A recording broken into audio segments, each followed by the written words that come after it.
আসন্ন ত্রয়োদশ জাতীয় সংসদ নির্বাচনের প্রার্থীদের মনোনয়নপত্র যাচাই বাছাইয়ে কিছু রিটার্নিং অফিসারদের কর্মকাণ্ডে উদ্বেগ প্রকাশ করেছে বাংলাদেশ জামায়াতে ইসলামী।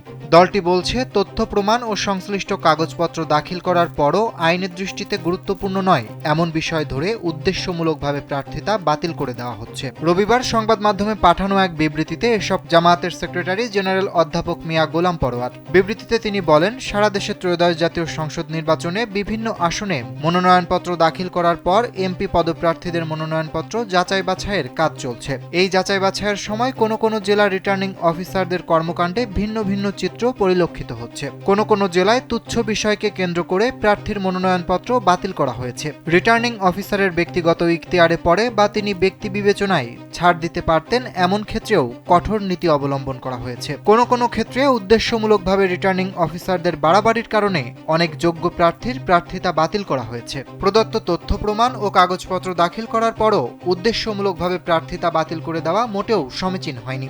অপ্রয়োজনীয় এবং অহেতুক কিছু বিষয়ে যা আইনের দৃষ্টিতে গুরুত্বপূর্ণ নয় এমন বিষয় ধরে প্রার্থিতা বাতিল করা হয়েছে। কোনো একটি মহলের ইন্ধনে এসব করা হচ্ছে বলে তাদের কাছে প্রতীয়মান হচ্ছে।